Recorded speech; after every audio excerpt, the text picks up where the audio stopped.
नमस्कार दोस्तों, स्वागत है सभी का सोनी एजुकेशन ऑनलाइन प्लेटफॉर्म पर। दोस्तों, हम पॉलिटी विषय में अध्ययनरत थे। हमारा टॉपिक चल रहा था मंत्रिमंडल। उसमें हमने मंत्रिमंडल के बारे में जो शुरुआती जानकारी थी वो प्राप्त कर ली थी कि मंत्रिमंडल का उल्लेख कौन कौन सी जो बातें हैं उसके बारे में आर्टिकल सहित हमने इनके बारे में देखा था पिछली क्लास में।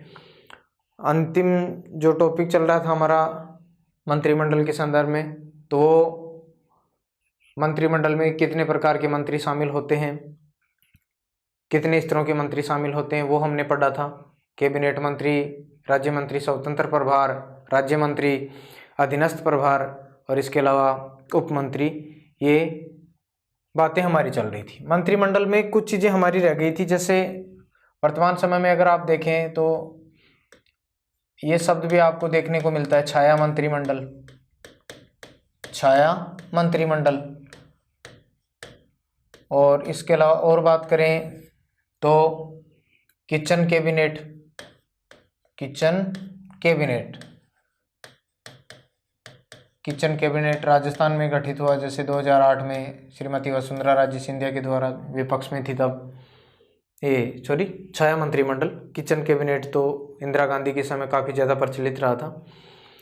छाया मंत्रिमंडल के बारे में बात करेंगे हम। ये जो कॉन्सेप्ट है छाया मंत्रिमंडल, ये जो अवधारणा है, हमने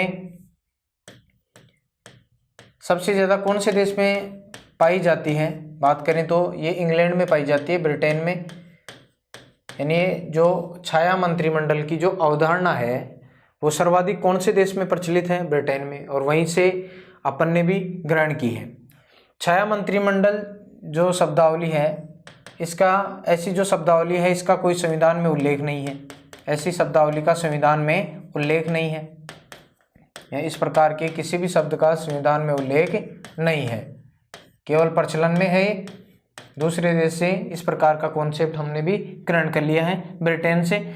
और पूरी तरह से अगर देखा जाए तो ये वैकल्पिक सरकार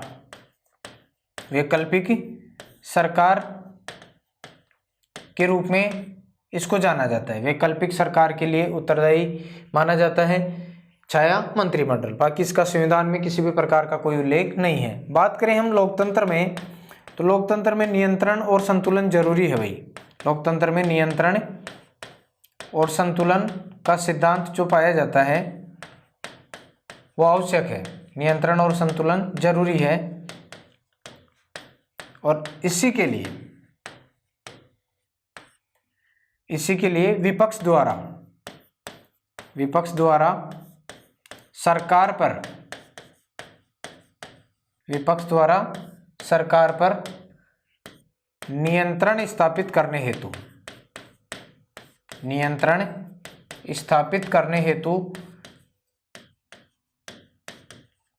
इसका गठन किया जाता है। इसका वर्चुअली या कह सकते हैं आभासी रूप से क्या किया जाता है? गठन किया जाता है। यानी लोकतंत्र को अगर बनाए रखना है तो इसके लिए नियंत्रण और संतुलन का सिद्धांत जरूरी है। और इसी उद्देश्य की पूर्ति के लिए विपक्ष के द्वारा सरकार के ऊपर नियंत्रण स्थापित करने के उद्देश्य से एक आभासी जो मंत्रिमंडल है, आभासी रूप से इसका गठन किया जाता है। आभासी मंत्रिमंडल के रूप में इसका गठन किया जाता है। ये भी ध्यान रख लें, आभासी मंत्रिमंडल के रूप में इसका गठन किया जाता है।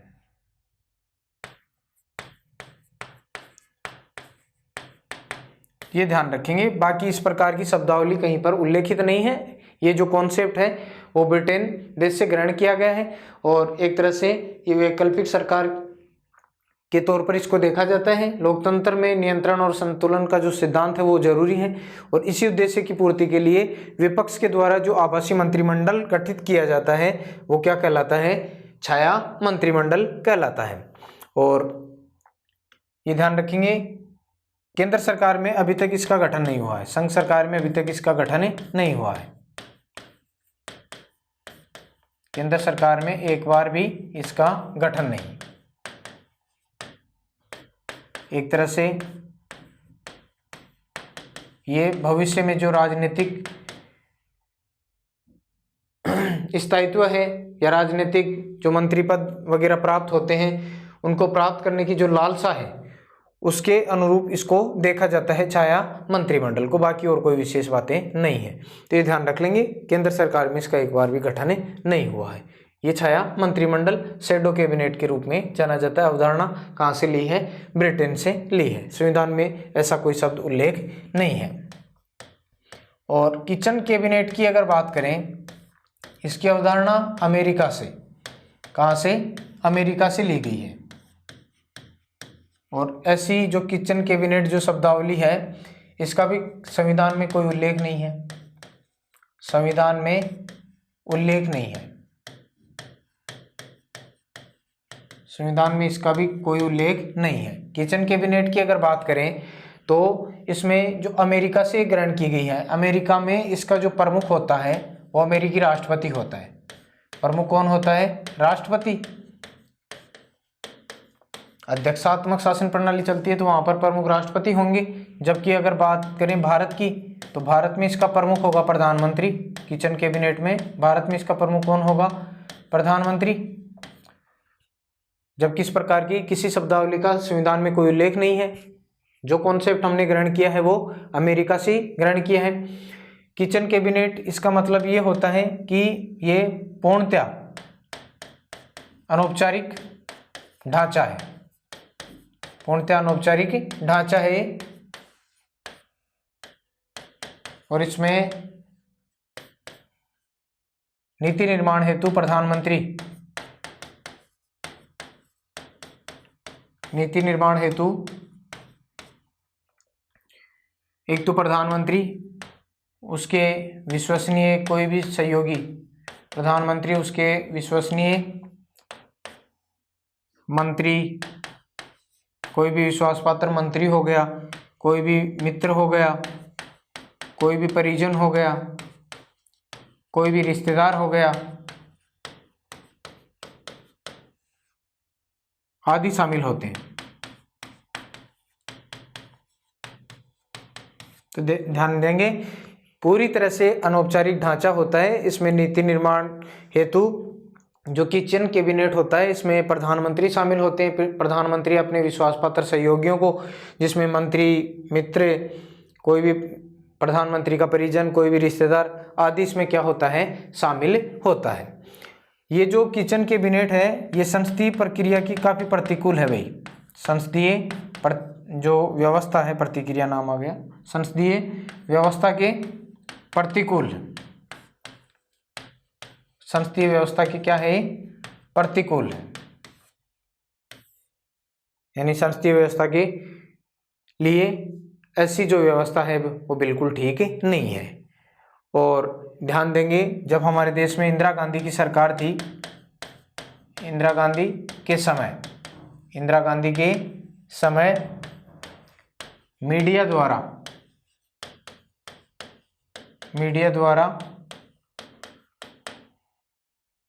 सुपर किचन कैबिनेट शब्दावली का प्रयोग किया गया था। सुपर किचन कैबिनेट शब्दावली क्या की गई? प्रयुक्त की गई थी, अब प्रयोग में लिया गया था ये शब्द। ठीक है, इंदिरा गांधी के समय मीडिया द्वारा जो शब्द इस्तेमाल किया गया वो ध्यान रखेंगे, सुपर किचन कैबिनेट। ये काफ़ी ज़्यादा प्रचलित हुआ था उस समय। तो ये आपके दो बातें थी भाई मंत्रिमंडल से संबंधित, छाया मंत्रिमंडल और किचन कैबिनेट। तो अगर आप मोटे तौर पर ध्यान रखें तो छाया जो मंत्रिमंडल है इसकी अवधारणा ब्रिटेन से ली गई है। संविधान में इस प्रकार की किसी शब्दावली का कोई उल्लेख नहीं है।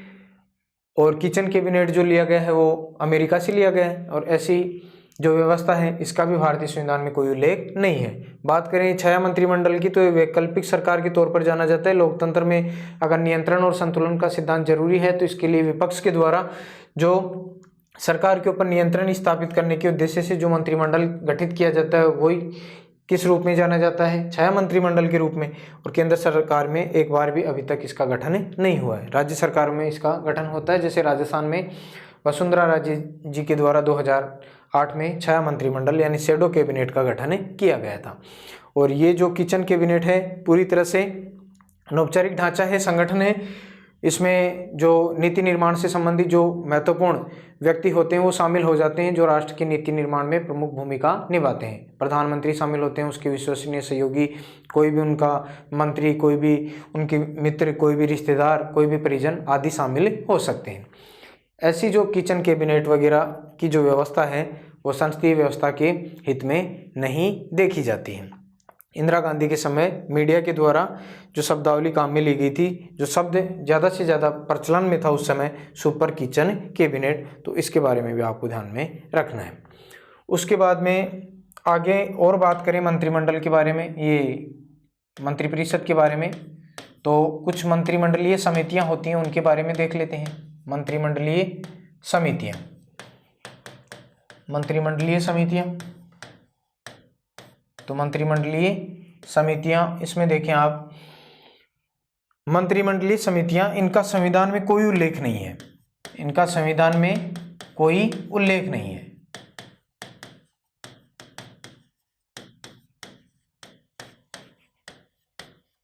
इनका जो गठन किया गया है वो कार्य आवंटन के नियम 1961, कार्य आवंटन के नियम 1961 के तहत किया गया है। कार्य आवंटन के नियम 1961 के तहत ऐसी मंत्रिमंडलीय समितियों का गठन किया गया है। और इनका जो गठन किया गया है, इसका जो उद्देश्य है वो क्या है, किन उद्देश्य के कारण मंत्रिमंडलीय समितियां गठित की जाती हैं, तो यहां ध्यान देना है मंत्रिमंडल के कार्यों को, मंत्रिमंडल के कार्यों को सुगम या सरल या आसान, कुछ भी कह सकते हैं, एक ही बात है, आसान बनाने हेतु मंत्रिमंडल के कार्यों को सुगम, सरल या आसान बनाने हेतु इनका क्या किया जाता है, गठन किया जाता है। जबकि संविधान में इनका कोई उल्लेख नहीं है। कार्य आवंटन के नियम 1961 के अंतर्गत इनका गठन किया गया है। मंत्रिमंडलीय समितियों की और बात करें तो इनकी जो संख्या है वो निर्धारित नहीं है, संख्या निर्धारित नहीं है कि कितनी मंत्रिमंडलीय समितियां होनी चाहिए, संख्या निर्धारित नहीं। और इसके अलावा जो मंत्रिमंडलीय समितियां होती हैं इनमें जो सदस्य संख्या है, सदस्य संख्या वो भी निर्धारित नहीं है। मंत्रिमंडलीय समितियों की संख्या भी निर्धारित नहीं है और मंत्रिमंडलीय सदस्यों जो समितियां होती हैं उसमें कितने सदस्य होंगे ये भी निर्धारित नहीं है। और बात करें, किसी गैर मंत्री को भी इसमें शामिल किया जा सकता है, मंत्री के अलावा अन्य सदस्यों को, गैर मंत्री को भी इनमें शामिल किया जा सकता है, शामिल किया जा सकता है। जरूरी नहीं कि मंत्री शामिल हो, मंत्रियों के अलावा भी इसमें अन्य सदस्यों को शामिल किया जा सकता है। एक विशेष बात यह है कि प्रधानमंत्री जिस समिति का अध्यक्ष है, जिस समिति के अध्यक्ष हैं,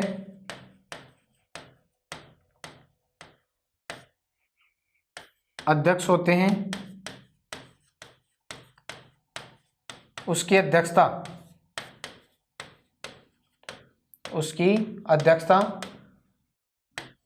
पीएम ही करते हैं, वही करते हैं या एक ही बात है। यानी प्रधानमंत्री जिस समिति में सदस्य है, अध्यक्ष आ गया,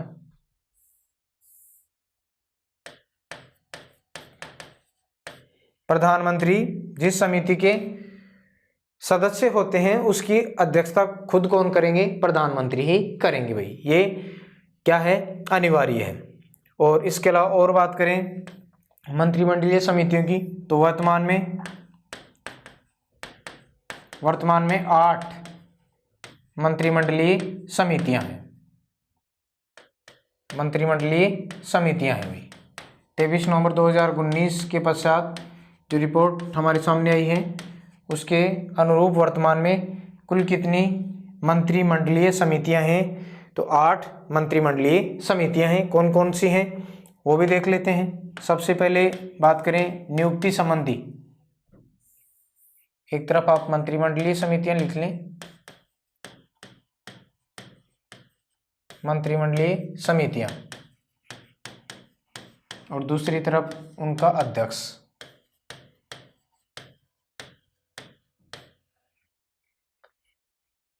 मंत्रिमंडलीय समितियों की बात करें तो सबसे पहले आपकी आएगी नियुक्ति संबंधी, नियुक्ति संबंधी मंत्रिमंडलीय समिति, नियुक्ति संबंधी मंत्रिमंडलीय समिति। तो इसके अध्यक्ष कौन होंगे? प्रधानमंत्री। इसके अध्यक्ष कौन है भाई? प्रधानमंत्री। इसके अलावा और बात करें आवास संबंधी, दूसरी है आवास संबंधी,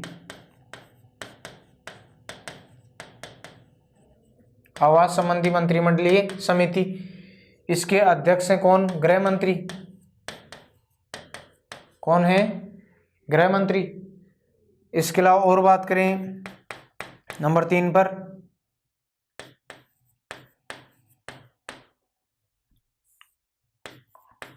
आर्थिक मामलों,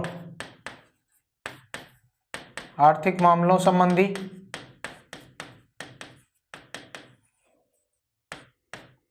मंत्रिमंडलीय समिति। इसके अध्यक्ष भी कौन होते हैं? प्रधानमंत्री।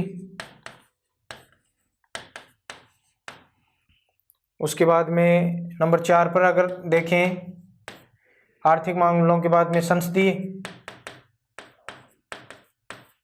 संसदीय मामलों संबंधी मंत्रिमंडलीय समिति। इसमें जो अध्यक्ष हैं रक्षा मंत्री राजनाथ सिंह जी, इसके अध्यक्ष हैं भाई। संसदीय मामलों संबंधी, कार्य मामलों संबंधी मंत्रिमंडलीय जो समिति है उसके अध्यक्ष हैं।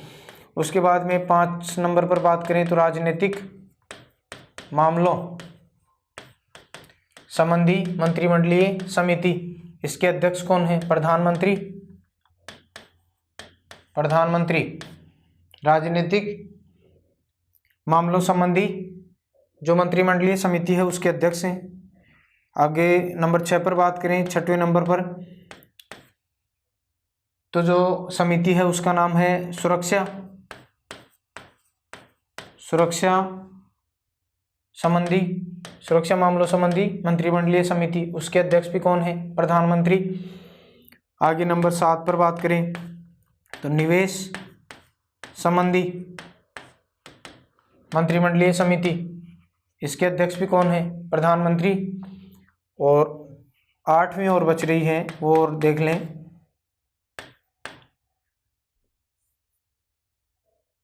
दक्षता एवं रोजगार,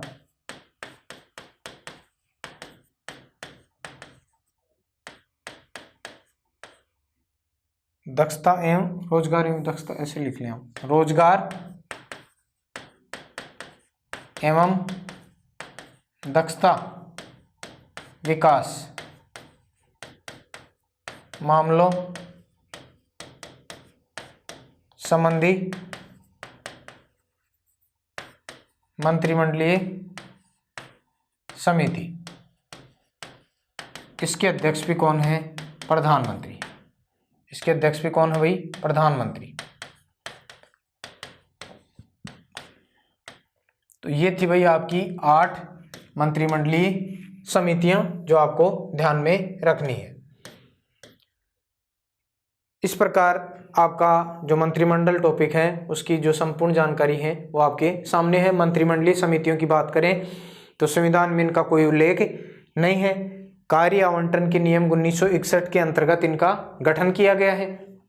इनका जो उद्देश्य है, इनका गठन क्यों किया गया है, तो उसकी बात यह है कि मंत्रिमंडल के कार्यों को सुगम, सरल या आसान बनाना, इस उद्देश्य से इनका गठन किया गया है। इनकी जो सदस्य संख्या है वो निर्धारित नहीं है, और मंत्रिमंडलीय सदस्य जो समितियां होती हैं उनमें कितने सदस्य होंगे ये भी निर्धारित नहीं है, और इसके अलावा किसी गैर मंत्री को भी इसमें स्थान दिया जा सकता है। लेकिन विशेष बात यह है कि जिस समिति में प्रधानमंत्री सदस्य होते हैं उस समिति की अध्यक्षता खुद कौन करेंगे? प्रधानमंत्री करेंगे, ये निश्चित है। और वर्तमान में 8 मंत्रिमंडलीय समितियां हैं 23 नवंबर 2019 की रिपोर्ट के अनुसार। मंत्रिमंडलीय जो समितियां हैं वो कौन कौन सी हैं? तो ये 8 समितियां आपके सामने है भाई। नियुक्ति संबंधी जो मंत्रिमंडलीय समिति है उसके अध्यक्ष प्रधानमंत्री हैं। आवास संबंधी मंत्रिमंडलीय समिति, इसके अध्यक्ष गृह मंत्री हैं देश के अमित शाह जी। और तीसरी है आर्थिक मामलों संबंधी मंत्रिमंडलीय समिति, इसके अध्यक्ष प्रधानमंत्री हैं। संसदीय मामलों संबंधी मंत्रिमंडलीय समिति, इसके अध्यक्ष रक्षा मंत्री जी हैं। उसके बाद में आगे बात करें तो राजनीतिक मामलों संबंधी जो समिति है मंत्रिमंडलीय समिति, इसके अध्यक्ष प्रधानमंत्री हैं। सुरक्षा मामलों संबंधी मंत्रिमंडलीय समिति, इसके अध्यक्ष भी प्रधानमंत्री जी हैं। निवेश के मामलों संबंधी मंत्रिमंडलीय समिति, इसके अध्यक्ष भी प्रधानमंत्री जी हैं। रोजगार एवं दक्षता विकास मामलों संबंधी मंत्रिमंडलीय समिति, इसके अध्यक्ष भी कौन है भाई? प्रधानमंत्री जी हैं। तो ये था आपका दोस्तों मंत्रिमंडलीय जो व्यवस्था का मंत्रिपरिषद थी उसके बारे में जो भी बातें थी, जो भी हमारा विषय रह गया था पिछली क्लास में वो अपूर्ण होता है। उसके बाद में आगे जो हमारा विषय होगा वो होगा भाई प्रधानमंत्री।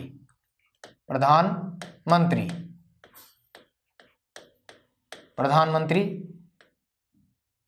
देश के शासन प्रशासन की जो धुरी होता है, केंद्र बिंदु होता है, वो प्रधानमंत्री होता है।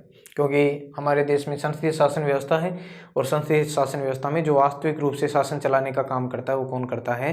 मंत्रिपरिषद, और उसका प्रमुख प्रधानमंत्री। प्रधानमंत्री की बात करें तो सबसे पहले देखिए हम कुछ बातें पढ़ रहे थे भाई। अनुच्छेद 74 पढ़ा हमने जब मंत्रिपरिषद पढ़ी थी, तो अनुच्छेद 74 में एक बात आई थी कि राष्ट्रपति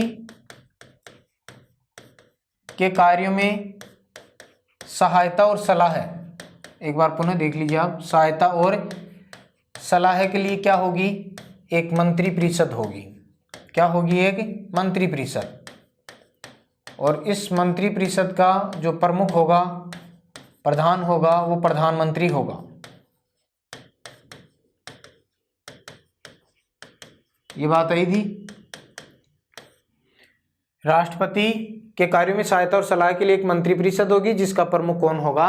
प्रधानमंत्री होगा। ये बात हमने अनुच्छेद 74 में पढ़ी थी। वाकई में जो प्रधानमंत्री होते हैं देश के, वो मंत्रिपरिषद के क्या होते हैं? प्रधान होते हैं, मुखिया होते हैं। इनके नेतृत्व में ही मंत्रिपरिषद कार्य करती है। उसके बाद में आगे हम बात कर रहे हैं अनुच्छेद 75 में। देखते हैं अनुच्छेद 75 में क्या बताया गया है? राष्ट्रपति प्रधानमंत्री की नियुक्ति करेगा। राष्ट्रपति प्रधानमंत्री की नियुक्ति करेगा।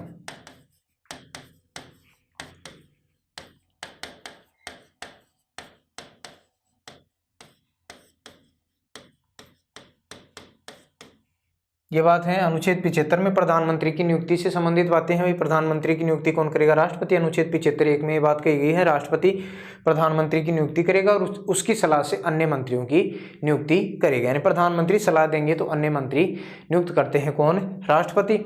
और एक तरह से प्रधानमंत्री की अनुशंसा ही होती है, बाकी काम जो नियुक्त करने का करते हैं वो कौन? राष्ट्रपति करते हैं। पीछे जो भूमिका होती है प्रधानमंत्री की होती है, किस व्यक्ति को मंत्री बनाना है, किसको नहीं बनाना है, ये सारा तय करते हैं कौन? प्रधानमंत्री। मंत्रियों के फिर विभागों का बंटवारा भी कौन करते हैं? प्रधानमंत्री। तो राष्ट्रपति प्रधानमंत्री की क्या करेंगे? नियुक्ति करेंगे। तो ध्यान दीजिएगा, प्रधानमंत्री की क्या होती है दोस्तों? नियुक्ति होती है। क्या होती है? नियुक्ति होती है। प्रधानमंत्री निर्वाचित नहीं होता है। सर्वप्रथम राष्ट्रपति प्रधानमंत्री की क्या करते हैं? नियुक्ति करते हैं। और नियुक्ति करेंगे तो राष्ट्रपति हमेशा लोकसभा में बहुमत दल के नेता की, लोकसभा में बहुमत दल का नेता, बहुमत दल का जो नेता होता है, बहुमत दल का जो नेता होता है उसकी नियुक्ति किसके रूप में करता है? प्रधानमंत्री के रूप में करते हैं। यानी राष्ट्रपति लोकसभा में बहुमत दल के नेता की प्रधानमंत्री के रूप में नियुक्ति करते हैं, जबकि जो प्रधानमंत्री है उसकी योग्यता का संविधान में उल्लेख नहीं है। पीएम की, प्रधानमंत्री की योग्यता का संविधान में उल्लेख नहीं है, संविधान में उल्लेख नहीं है। प्रधानमंत्री की योग्यता का संविधान में उल्लेख नहीं है। लोकसभा में बहुमत दल के नेता की ही प्रधानमंत्री के रूप में नियुक्ति करते हैं कौन? राष्ट्रपति। ये ध्यान रखेंगे, जो व्यक्ति बहुमत दल का नेता होता है लोकसभा में वो ही क्या बनता है? राष्ट्रपति के द्वारा प्रधानमंत्री नियुक्त किया जाता है। उसके बाद में अगर और बात करें, बहुमत दल का नेता होना जरूरी है, लेकिन योग्यता का संविधान में किसी प्रकार का उल्लेख नहीं है। हमारे एक संविधान सभा के सदस्य थे भाई केटी साहे, प्रोफेसर केटी साहे। इन्होंने जो प्रस्ताव रखा था वो ये रखा था कि संविधान में प्रधानमंत्री जो पद है इसका उल्लेख नहीं करना चाहिए, करना आवश्यक नहीं या नहीं करना चाहिए। प्रधानमंत्री का उल्लेख जरूरी नहीं कि संविधान में किया ही जाए, ऐसा प्रस्ताव रखा था केटी साहे ने कि प्रधानमंत्री पद का उल्लेख करना कोई जरूरी नहीं है। और एक प्रस्ताव इन्होंने ये भी रखा था कि राष्ट्रपति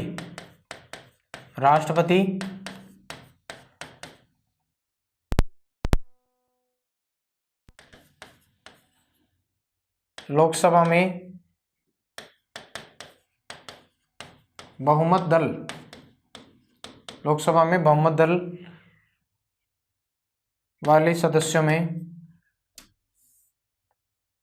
राष्ट्रपति लोकसभा में जिस दल का बहुमत है उस लोकसभा में जो सदस्य हैं, सदस्यों में से पीएम की यानी प्रधानमंत्री की क्या करे? नियुक्ति करे।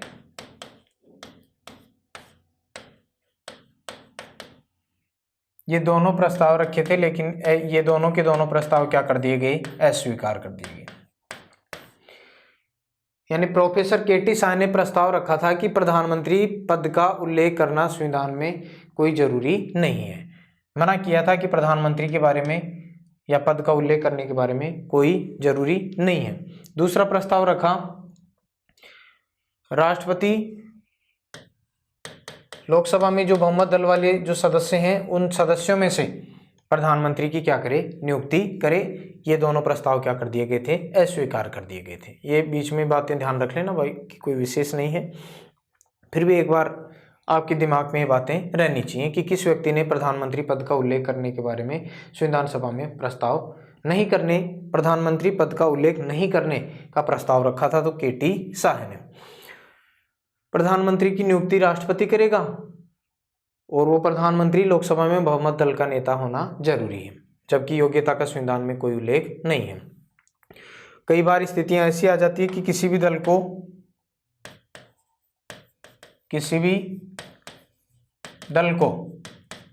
स्पष्ट बहुमत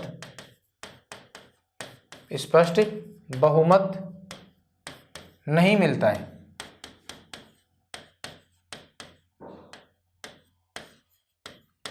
किसी भी दल को स्पष्ट बहुमत नहीं मिलने पर राष्ट्रपति स्वविवेक से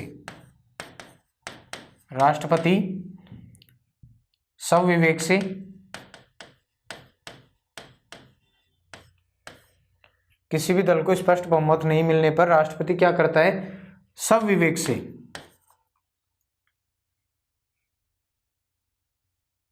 प्रधानमंत्री की क्या करेगा? नियुक्ति करेगा। लेकिन इसके लिए क्या ध्यान में रखता है वो चीज यही ध्यान दे लें, किसी भी दल को स्पष्ट बहुमत नहीं मिलता है तो राष्ट्रपति स्वविवेक से सबसे बड़े दल या दलों के समूह है, सबसे बड़े दल या दलों के समूह के नेता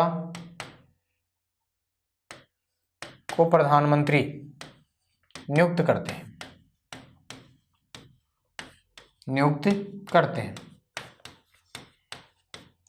करते हैं और इसके लिए ये शर्त होती है कि नियुक्त प्रधानमंत्री को 1 माह में सदन में बहुमत हासिल करना या विश्वास मत हासिल करना होता है। ये शर्त होती है भाई।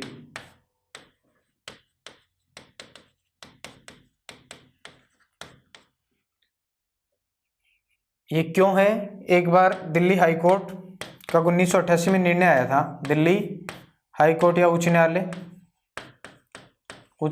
न्यायालय का निर्णय 1988 में।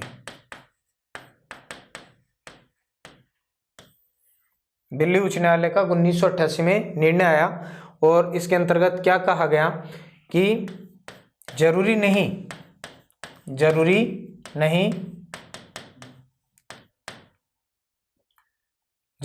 कि पीएम की नियुक्ति के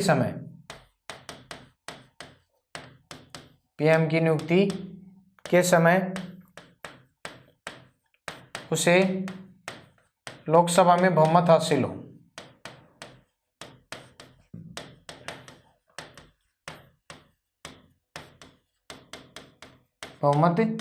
हो। जरूरी नहीं कि प्रधानमंत्री की नियुक्ति के समय उसे लोकसभा में बहुमत हो। राष्ट्रपति पहले उसे प्रधानमंत्री नियुक्त करे, पहले उस व्यक्ति को पीएम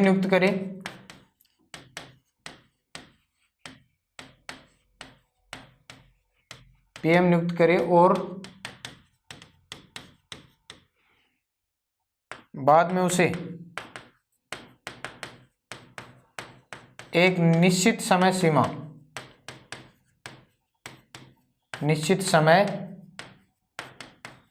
सीमा में बहुमत साबित करने का मौका दें।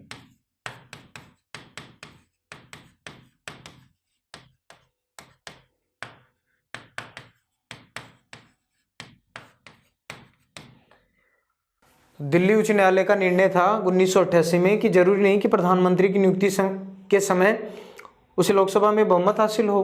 राष्ट्रपति पहले उस व्यक्ति को प्रधानमंत्री नियुक्त करे और बाद में एक निश्चित समय सीमा में बहुमत हासिल करने का क्या दे, मौका या अवसर दे। तो इसी प्रकार से ठीक इसी प्रकार से वर्तमान में इस बात को ध्यान रख सकते हैं। एक परंपरा है, एक चलन है कि किसी भी दल को स्पष्ट बहुमत नहीं मिलता है तो राष्ट्रपति सविवेक से सबसे बड़े दल या दलों के समूह के नेता को प्रधानमंत्री नियुक्त करता है। नियुक्त प्रधानमंत्री को 1 माह में सदन में विश्वास मत या बहुमत हासिल करना पड़ता है। यह आपके दिमाग में प्रधानमंत्री के संदर्भ में बातें ध्यान में रहनी चाहिए। योग्यता का उल्लेख नहीं है लेकिन फिर भी आप ध्यान रख लें भाई योग्यता के संदर्भ में कि किसी भी सदन का सदस्य होना आवश्यक।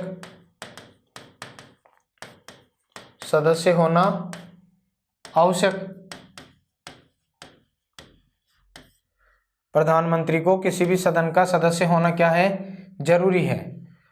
अगर कई बार ऐसे व्यक्ति को प्रधानमंत्री बना दिया जाता है, नियुक्त कर दिया जाता है जो किसी भी सदन का सदस्य नहीं है, किसी भी सदन का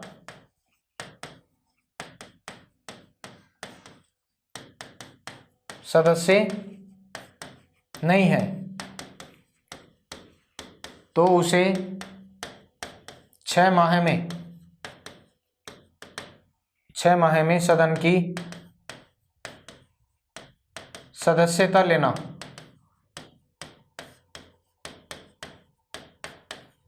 अनिवार्य है। जैसे मंत्रिपरिषद में पढ़ा था हमने कि कोई व्यक्ति अगर मंत्री नहीं है तो 6 माह में सदस्यता लेना अनिवार्य है, अन्यथा उसका पद क्या हो जाएगा, रिक्त हो जाएगा। ठीक उसी प्रकार से प्रधानमंत्री में भी आप ध्यान रख लेंगे, अगर कभी ऐसे व्यक्ति को प्रधानमंत्री नियुक्त किया जाता है जो किसी भी सदन का सदस्य नहीं है तो उसे 6 माह में क्या करना पड़ेगा, सदस्यता लेना पड़ेगा, जरूरी है। अगर नहीं लेता है तो उसका पद क्या हो जाएगा, रिक्त हो जाएगा। पद क्या हो जाएगा, रिक्त हो जाएगा, खाली हो जाएगा, प्रधानमंत्री का पद समाप्त हो जाएगा, मंत्रिपरिषद अपने आप ही क्या हो जाएगी, समाप्त हो जाएगी। ये बात ध्यान रखेंगे। ऐसा जो निर्णय है सर्वोच्च न्यायालय का सर्वोच्च न्यायालय का निर्णय, सर्वोच्च न्यायालय का निर्णय आया था 1997 में। 1997 में सर्वोच्च न्यायालय का निर्णय 1997 में ये बात कही गई थी कि प्रधानमंत्री को किसी भी सदन का सदस्य होना आवश्यक है। प्रधानमंत्री का किसी भी सदन का सदस्य होना आवश्यक।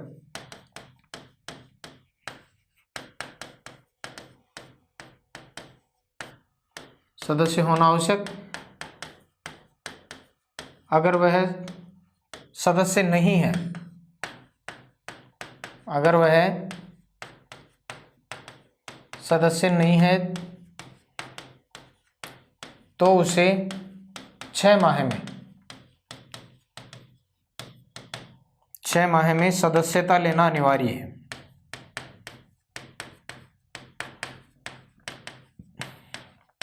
अनिवार्य है, अन्यथा उसका पद क्या हो जाएगा? रिक्त हो जाएगा। अन्यथा प्रधानमंत्री का पद क्या हो जाएगा? रिक्त हो जाएगा। लेकिन जब तक वो कार्य करता है, पद पर रहकर कार्य करता है, उसके समस्त जो कार्य हैं वो क्या माने जाएंगे? वैध माने जाएंगे। ऐसा नहीं है कि प्रधानमंत्री रह गया और उसके बाद में किसी कारणवश वो सदस्यता नहीं ले सका, उसका पद रिक्त हो गया तो पीछे जो उसके द्वारा किए गए कार्य हैं वो अवैध हो जाएंगे। ऐसा बिल्कुल नहीं है। किए गए प्रधानमंत्री पद पर किए गए कार्य सारे के सारे वैध माने जाएंगे।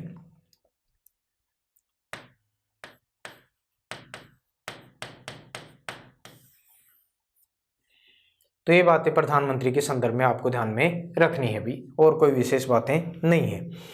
तो मेरे ख्याल से किसी प्रकार की आपको कोई समस्या होनी नहीं चाहिए। प्रधानमंत्री की सदस्यता से संबंधित एक बार मैं पुनः रिपीट करवा देता हूँ, जीरो से हमने जहाँ से स्टार्ट किया है। प्रधानमंत्री के बारे में हम बात कर रहे थे। अनुच्छेद 74 में बात कही गई है कि राष्ट्रपति के सहायता और सलाह के लिए मंत्रिपरिषद होगी, जिसका प्रमुख कौन होगा? प्रधानमंत्री होगा। अनुच्छेद 75 में प्रधानमंत्री की नियुक्ति के बारे में कहा गया है।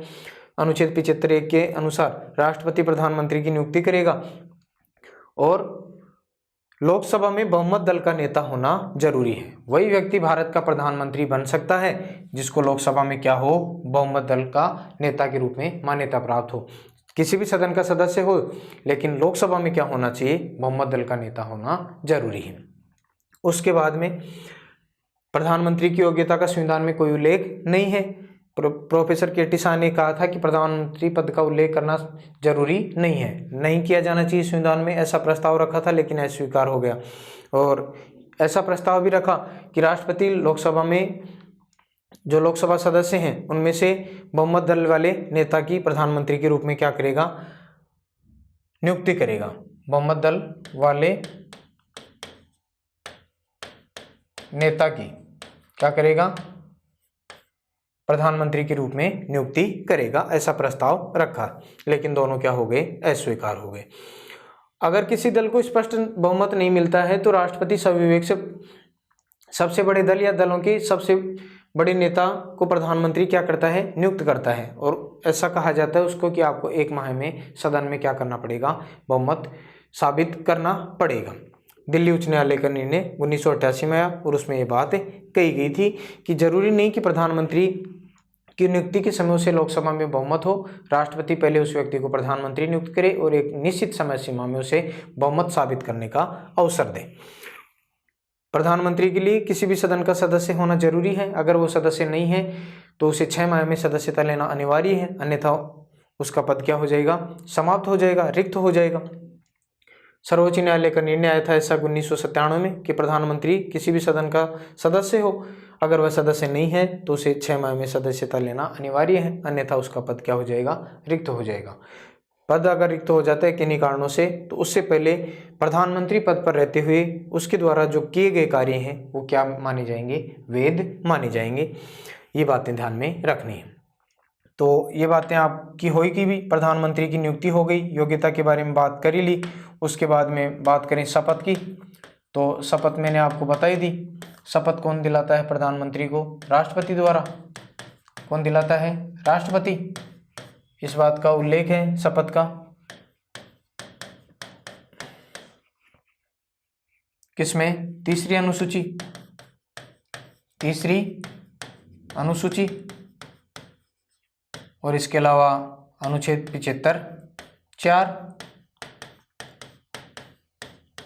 प्रधानमंत्री की शपथ के बारे में कहा गया है कि मैं नरेंद्र दामोदर दास मोदी ईश्वर की शपथ लेता हूं कि विधि द्वारा स्थापित भारत की संविधान के प्रति सच्ची श्रद्धा और निष्ठा रखूंगा और भारत की प्रभुता और अखंडता, भारत की प्रभुता और अखंडता को अक्षुण्ण बनाए रखूंगा और संघ के मंत्री के रूप में अपने कार्यों की निर्वहन श्रद्धापूर्वक और शुद्ध अंतःकरण से निर्वहन करूंगा और मैं भय और पक्षपात, अनुराग या द्वेष के बिना भारत के सभी लोगों के प्रति संविधान और विधि के अनुसार न्याय करूंगा। ये बातें कही गई हैं भारतीय संविधान के अनुच्छेद 75(4) और तीसरी अनुसूची के अनुसार प्रधानमंत्री की शपथ के बारे में। तो शपथ कौन दिलाते हैं? राष्ट्रपति। उसके बाद में बात आ जाती है कार्यकाल की। तो प्रधानमंत्री के कार्यकाल की बात करें तो कार्यकाल अमूमन कितना होता है भाई? 5 वर्ष। ध्यान रखें, लोकसभा में बहुमत रहने तक, लोकसभा में बहुमत रहने तक। मोस्ट बात है, जब तक किसी व्यक्ति का प्रधानमंत्री के रूप में लोकसभा में बहुमत है तब तक वो क्या बना रहेगा? प्रधानमंत्री बने रहेंगे। और अमूमन मुख्य रूप से कितना होता है भाई? 5 वर्ष। मोस्ट लाइन ये ध्यान रखें, लोकसभा में बहुमत रहने तक। उसके बाद में शपथ हो गया, कार्यकाल हो गया। कार्यकाल, वेतन, तो वेतन ये कोई ज़्यादा इम्पोर्टेंट नहीं है भाई, ये ज़्यादा चीज़ें बदलती रहती हैं। 1,60,000 प्रधानमंत्री का जो वेतन है वो 1,60,000 है। 60,000 वेतन भत्ते जो अलग होते हैं, मुख्य जो मूल वेतन है 1,60,000। और कार्यकाल समाप्ति के पश्चात जो अपना त्यागपत्र देता है, त्यागपत्र प्रधानमंत्री किसको देता है भाई? राष्ट्रपति को। त्यागपत्र प्रधानमंत्री किसको देता है? राष्ट्रपति को। और अगर किसी कारणवश हटाना हो तो किसके द्वारा? अविश्वास प्रस्ताव द्वारा प्रधानमंत्री को पद से हटाया जा सकता है। अमूमन विपक्ष के द्वारा अविश्वास प्रस्ताव लाया जाता है। तो ये कुछ प्रमुख बातें हैं प्रधानमंत्री के संदर्भ में। मेरे ख्याल से आपको कोई दिक्कत नहीं होनी चाहिए। उसके बाद में प्रधानमंत्री की बात कर रहे हैं तो हमें अब प्रधानमंत्री की जो प्रमुख भूमिका है, कार्य और शक्तियां हैं, उनके बारे में निश्चित तौर पर अध्ययन करना चाहिए। प्रधानमंत्री की कार्य और शक्तियां या प्रधानमंत्री की प्रमुख भूमिका कौन कौन सी हैं? तो सबसे पहले कार्य और शक्तियों की बात करें तो नंबर 1 पर आप देखेंगे मंत्रिपरिषद से संबंधित, प्रधानमंत्री के मंत्रिपरिषद से संबंधित कार्य क्या क्या है। तो सबसे पहली बात, मंत्रिपरिषद से संबंधित अगर कार्यों की बात करें तो सबसे जो प्रथम कार्य आता है वो आता है कि मंत्रियों की नियुक्ति हेतु अनुशंसा करना। राष्ट्रपति को क्या करते हैं भाई? ये अनुशंसा करते हैं। राष्ट्रपति को अनुशंसा करना यानी किस व्यक्ति को प्रधानमंत्री मंत्री बनाना चाहते हैं, ऐसी अनुशंसा करते हैं राष्ट्रपति को। कौन? प्रधानमंत्री। इसके अलावा और बात करें, मंत्रियों के विभागों का बंटवारा करना। मंत्रियों के विभागों का बंटवारा प्रधानमंत्री करते हैं भाई। मंत्रियों के विभागों का बंटवारा करना। इसके अलावा और कार्य देखें तो राष्ट्रपति से कहकर किसी मंत्री का त्यागपत्र, राष्ट्रपति से कहकर अगर कोई मंत्री ठीक से कार्य नहीं कर रहा है किसी मंत्री का त्यागपत्र लेना।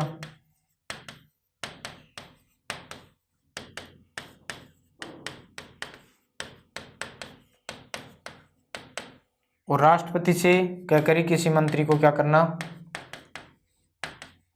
बर्खास्त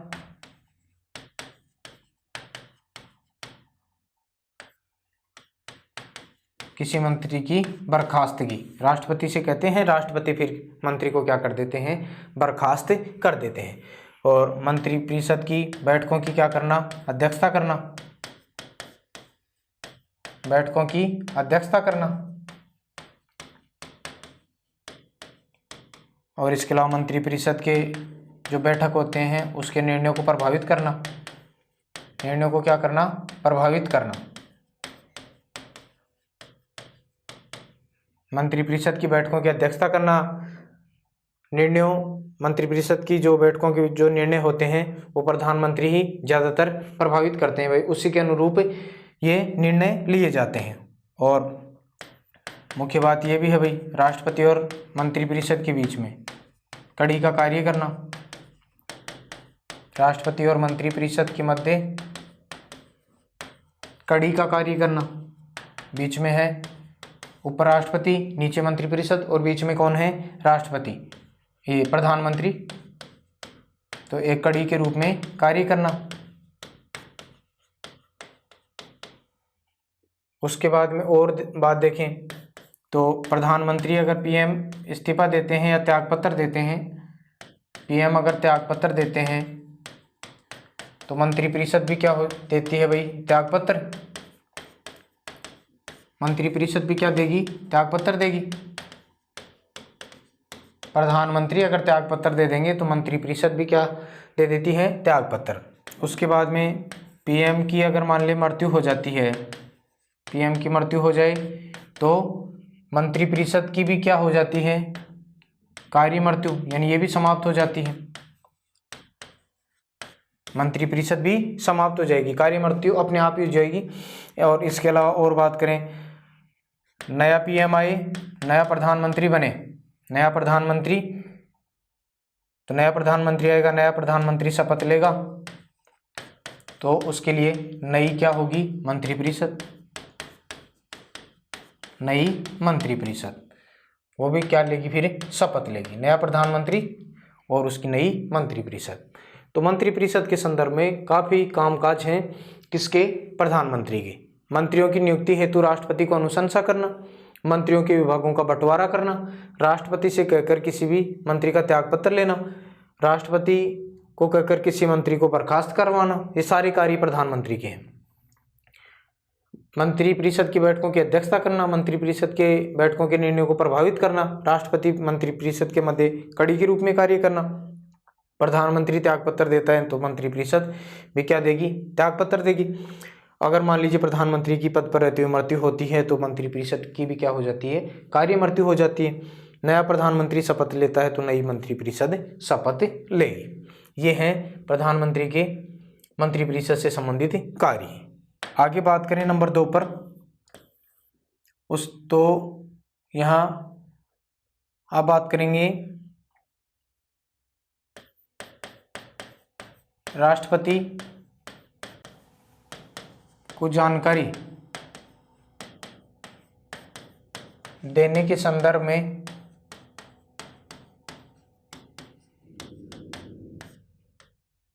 प्रधानमंत्री के कर्तव्य, प्रधानमंत्री के कर्तव्य, ये अनुच्छेद 78 में है, प्रधानमंत्री के कर्तव्य।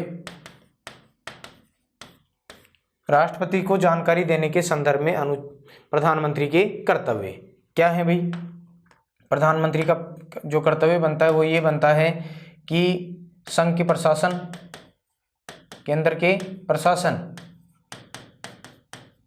संघ के प्रशासन, इसके अलावा विधि संबंधी सभी क्रियाकलापों, विधि संबंधी सभी क्रियाकलापों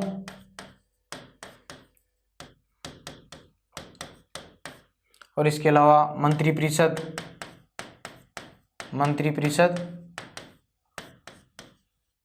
के निर्णयों की सूचना,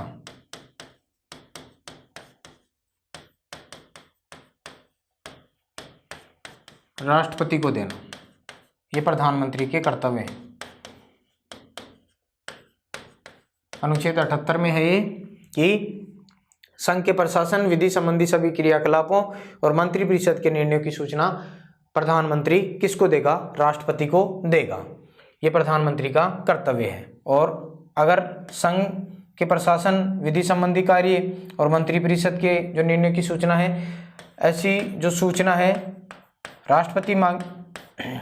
सूचना राष्ट्रपति द्वारा मांगे जाने पर, राष्ट्रपति द्वारा मांगे जाने पर प्रधानमंत्री देगा।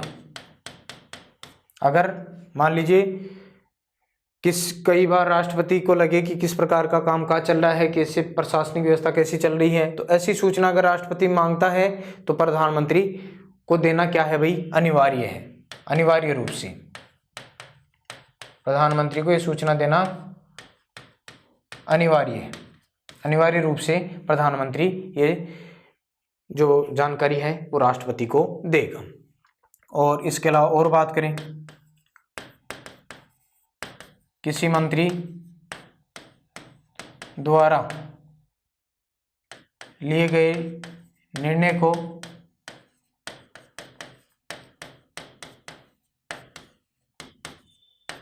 मंत्रिपरिषद में विचार हेतु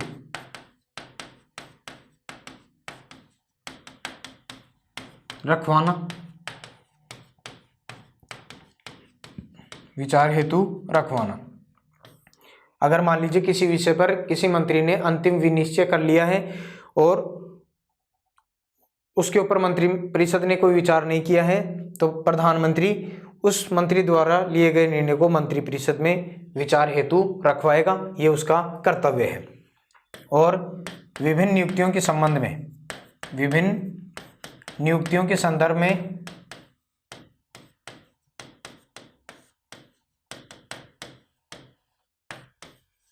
प्रधानमंत्री की भूमिका क्या है भाई? मुख्य होती है।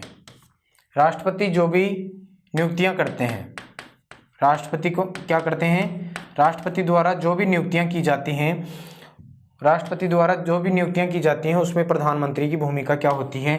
महत्वपूर्ण होती है। यानी कहने का मतलब राष्ट्रपति जो भी नियुक्तियां करते हैं उसमें पीछे जो हाथ होता है, पीछे जो उद्देश्य होता है उन नियुक्तियों के पीछे, वो किसका होता है? प्रधानमंत्री का होता है।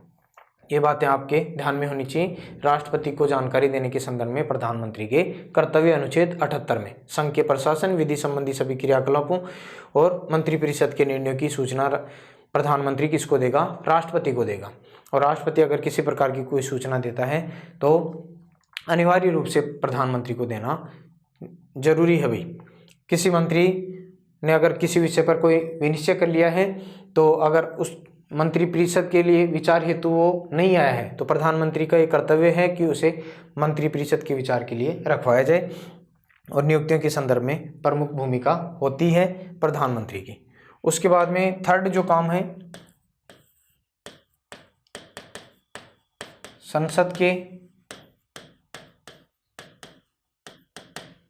संदर्भ में, प्रधानमंत्री के संसद के संदर्भ में क्या कार्य है?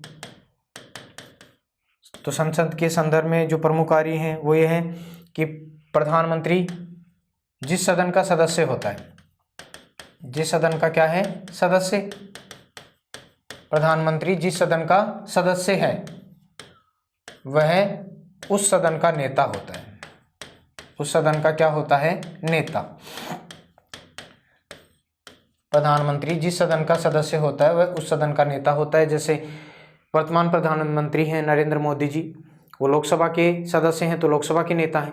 भारत में कई प्रधानमंत्री ऐसे रहे हैं जो राज्यसभा के नेता रहे हैं। इंदिरा गांधी जी, इंद्र कुमार गुजराल साहब, एच.डी. देवगौड़ा साहब और इसके अलावा मनमोहन सिंह जी, ये क्या थे भाई? राज्यसभा सदस्य थे तो राज्यसभा के नेता रहे। जो लोकसभा से आता है वो क्या होगा? लोकसभा का नेता होगा। तो प्रधानमंत्री जिस सदन का क्या होगा? सदस्य होगा, वह उस सदन का क्या होता है? नेता होता है।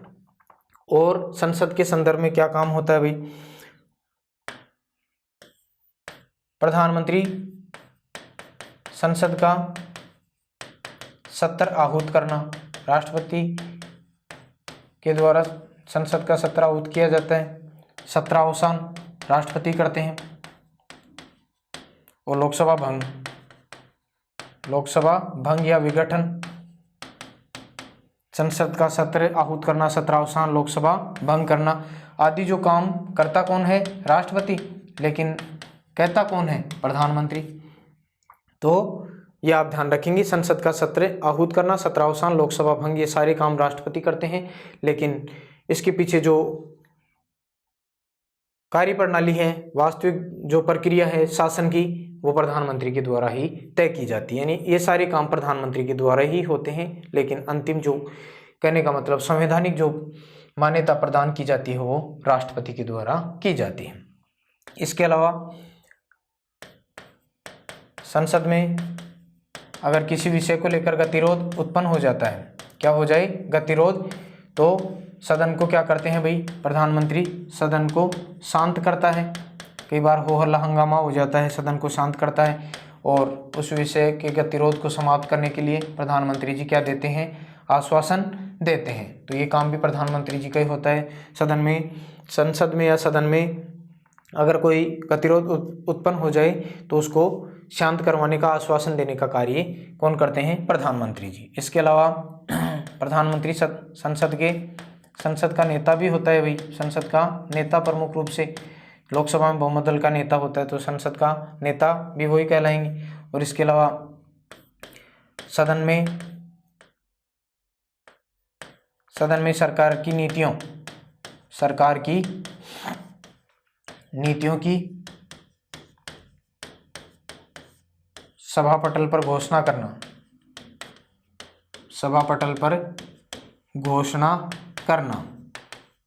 ये सारा काम होता है किसका? प्रधानमंत्री का। तो संसद के संदर्भ में उसके प्रमुख कार्य ये हैं कि वह जिस सदन का सदस्य होता है उस सदन का नेता कहलाएगा। संसद का सत्र बुलाना, समाप्त करना, लोकसभा को भंग करवाना आदि काम भी प्रधानमंत्री करते हैं। राष्ट्रपति करता है, तो कहता कौन है? प्रधानमंत्री। संसद में कोई गतिरोध उत्पन्न हो जाता है तो शांत करवाने का काम भी राष्ट्रपति जी करते हैं, प्रधानमंत्री जी से के कहने पर। संसद का नेता कहलाता है। और इसके अलावा सदन में सरकार की जो नीतियां होती हैं उसकी सभा पटल पर घोषणा करने का काम भी प्रधानमंत्री जी ही करते हैं। और उसके बाद में नंबर 4 पर अन्य कार्य देख लें आप। अन्य कार्य प्रधानमंत्री जी के शक्तियों में, अन्य कार्य कौन कौन से हैं? तो प्रधानमंत्री के बारे में, प्रधानमंत्री अंतर्राज्यीय परिषद, राष्ट्रीय एकता परिषद, अंतर्राष्ट्रीय नदी जल बोर्ड वगैरह, कई बार जल बंटवारे को लेकर विवाद हो जाता है तो उसके भी अध्यक्ष प्रधानमंत्री होते हैं भाई। उसके अलावा राष्ट्रीय विकास परिषद,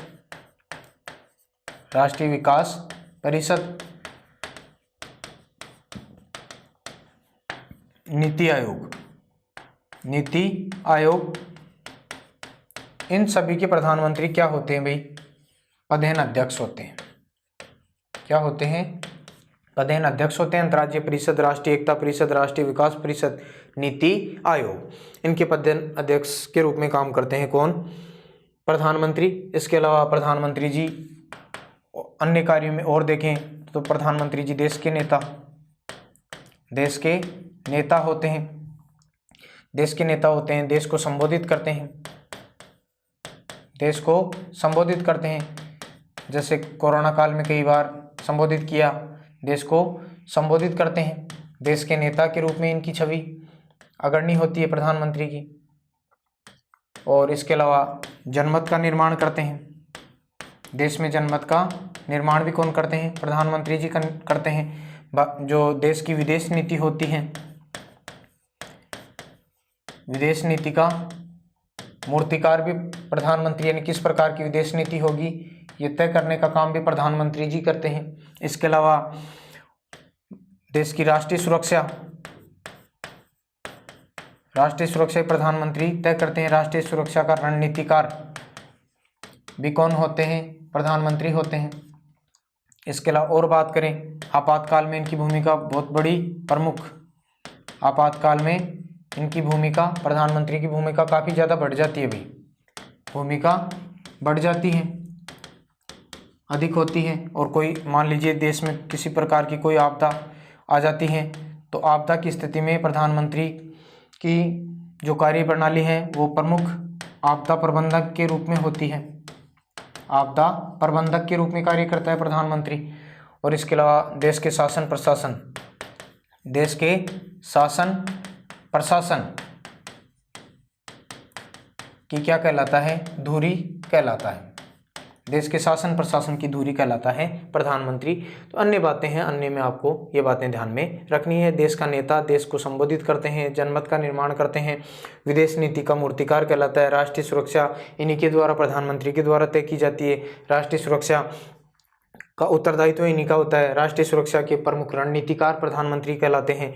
आपातकाल में इनकी भूमिका काफ़ी ज़्यादा बढ़ जाती है और आपदा में इनकी स्थिति प्रमुख आपदा प्रबंधक के रूप में होती है। देश के शासन प्रशासन की प्रमुख धुरी केंद्र बिंदु कहलाता है प्रधानमंत्री।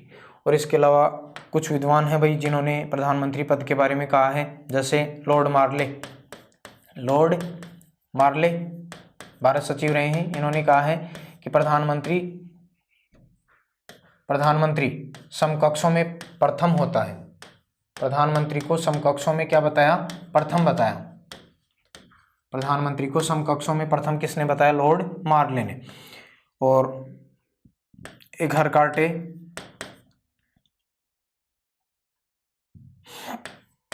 नामक जो विद्वान है, इन्होंने बताया तारों के मध्य प्रधानमंत्री, तारों के मध्य चंद्रमा, प्रधानमंत्री को तारों के मध्य क्या बताया है, चंद्रमा बताया है।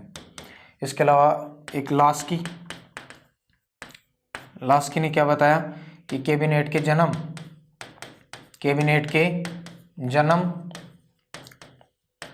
जीवन मृत्यु का केंद्र बिंदु कौन होता है, प्रधानमंत्री होता है। कैबिनेट के जन्म जीवन और मृत्यु का केंद्र बिंदु प्रधानमंत्री होता है। और एक विद्वान और हैं भाई, जेनिंग्स, क्या नाम है, जेनिंग्स। इन्होंने प्रधानमंत्री के बारे में क्या कहा है, तो ये लिख लेंगे, प्रधानमंत्री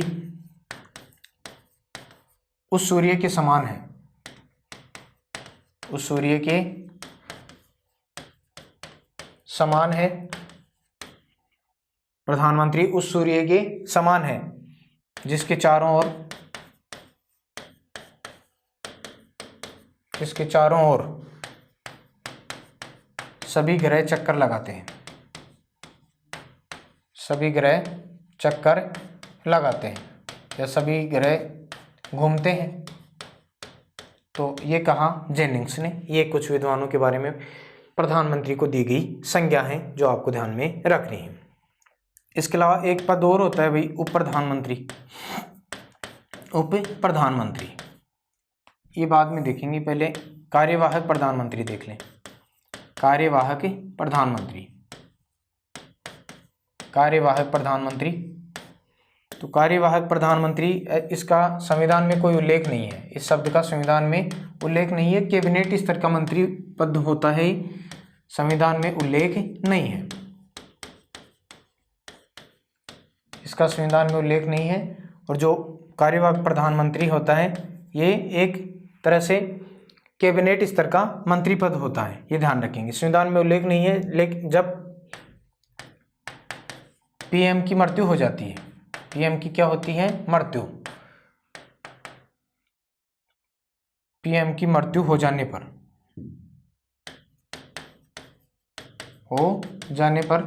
राष्ट्रपति द्वारा क्या की जाती है, नियुक्ति की जाती है। प्रधानमंत्री अगर पद पर रहते हुए मर जाता है तो आपात स्थिति में राष्ट्रपति किसी भी व्यक्ति को मंत्रिमंडल में से या लोकसभा में सदस्यों में से क्या बनाता है, कार्यवाहक प्रधानमंत्री बनाता है। कार्यवाहक प्रधानमंत्री 2 बार बनाए गए हैं भाई। कब बनाए गए हैं, 2 बार, एक 1964 में और एक 1966 में। 1964 में जब हमारे देश के प्रधानमंत्री जवाहरलाल नेहरू की क्या हुई, मृत्यु हुई तब, और 66 में जब लाल बहादुर शास्त्री की मृत्यु हुई, लाल बहादुर शास्त्री की क्या हुई, मृत्यु। तो दोनों ही स्थितियों में जो देश के कार्यवाहक प्रधानमंत्री बने थे वो गुलजारी लाल नंदा बने थे, गुलजारी लाल नंदा। 2 बार देश के क्या बने, कार्यवाहक प्रधानमंत्री बने थे। कब कब, 1964 में जवाहरलाल नेहरू की मृत्यु के बाद में, और 1966 में लाल बहादुर शास्त्री की मृत्यु के बाद में। गुलजारी लाल नंदा एकमात्र ऐसे व्यक्ति रहे जो 2 बार देश के क्या बने, कार्यवाहक प्रधानमंत्री। इस पद का संविधान में कोई उल्लेख नहीं है। तो दोस्तों आज की क्लास के लिए हम अपने विषय को यहीं पर समाप्त करते हैं। धन्यवाद।